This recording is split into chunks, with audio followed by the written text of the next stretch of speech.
Y vamos con una de las noticias del día. En Barranquilla, Nicolás Petro, hijo del presidente de Colombia, enfrenta a la fiscalía que lo acusa de 2 delitos: enriquecimiento ilícito y lavado de activos. Esto en una diligencia que inició el 20 de noviembre del año pasado.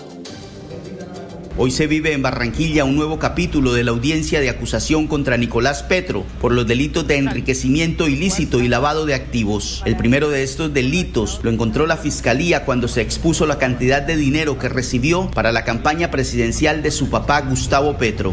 Estos ingresos son por más de 1.000 millones de pesos y, según el ente acusador, gran parte de ese dinero fue usado para comprar predios a nombre de terceros y la otra parte habría ingresado a la campaña presidencial. Este proceso viene de una serie de aplazamientos desde el mes de noviembre del año pasado, cuando Diego Henao, abogado de Nicolás Petro, solicitó una sanción contra el fiscal Mario Burgos por presuntamente haber violado la reserva del interrogatorio, cuando un medio de comunicación publicó la confesión de Nicolás Petro, pero finalmente el juez negó esta solicitud. Pero no fue lo único, también la defensa pidió el traslado del proceso a Bogotá, pero el 29 de noviembre del año pasado, la Corte Suprema de Justicia informó que el juicio contra el exdiputado del Atlántico, Nicolás Petro, iba a seguir en el Juzgado Segundo Penal del Circuito Especializado de Barranquilla. Una de las conductas imputadas y hoy que se pretende formalmente acusar al señor Nicolás Fernando Petro Burgos es el delito de lavado de activos, cuya cuantía excede los 100 salarios mínimos mensuales legales vigentes. Competencia exclusiva, honorable señor juez, de los jueces penales del circuito especializados, que por reparto le correspondió a su digno despacho. No se vislumbra ninguna causal de impedimento, recusación, ni mucho menos nulidad que deba alegarse en esta oportunidad procesal prevista para tal efecto. Y ya lo veíamos entonces, en Barranquilla avanza esta audiencia de acusación contra Nicolás Petro, hijo del presidente de la República, Gustavo Petro. La fiscalía lo acusa de lavado de activos y de enriquecimiento ilícito. Lewis Forest ha estado muy pendiente de este caso desde muy temprano. Lewis, buenas tardes. ¿Qué sucede hasta ahora en la sala 7 del Centro de Servicios Judiciales allí en Barranquilla? Usted ha estado atento. Adelante, cuéntenos. Gracias, John. Muy buenas tardes para usted y todos nuestros televidentes. Mire, en este momento el juez dictó un receso de 30 minutos. Sin embargo, lo que ha dicho el juez es que hoy mismo se decidirá si se da nulidad a la imputación de cargos o, por el contrario, sigue el proceso.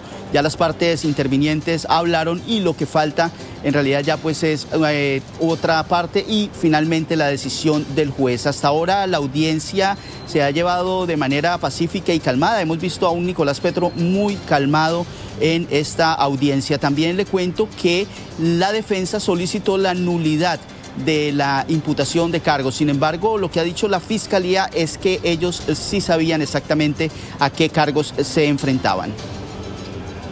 Con un Nicolás Petro tranquilo y todas las partes intervinientes, se lleva a cabo la audiencia de imputación de cargos en la sala 7 del Centro de Servicios Judiciales de Barranquilla. La defensa del acusado pidió la nulidad de la imputación, argumentando ante el juez que no entienden cuáles son los delitos imputados y esgrimieron que había incoherencias y contradicciones. El fiscal a cargo, Mario Burgos, aseguró que el acusado sí entendió la formulación de imputación o comunicación de cargos y que por colaborar con la justicia aceptó esta comunicación. Nicolás Fernando Petro Burgos entendió, su señoría, también la formulación de imputación o comunicación a cargos que decidió aceptarlo, su señoría.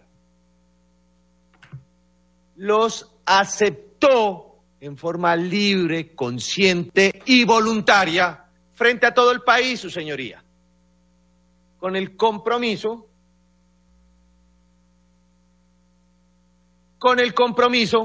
de colaborar con la Administración de Justicia. Ahora bien, entonces ahora no entiende los hechos jurídicamente relevantes. Es presionado, entre comillas, como él lo dijo, cuando estaba en presencia de la bancada defensiva, honorable señor. Estamos hoy deprecando la nulidad de ese acto que avaló la imputación y lo que consecuencialmente devino. Y hay que tener en cuenta entonces que este es un control formal endógeno, pues no le estamos añadiendo elementos externos a la propia imputación, ni siquiera una interpretación de los hechos, sino simplemente evidenciando que la tesis fáctica carece de un contenido frente al elemento objetivo, que la hipótesis en sí misma también resulta contradictoria.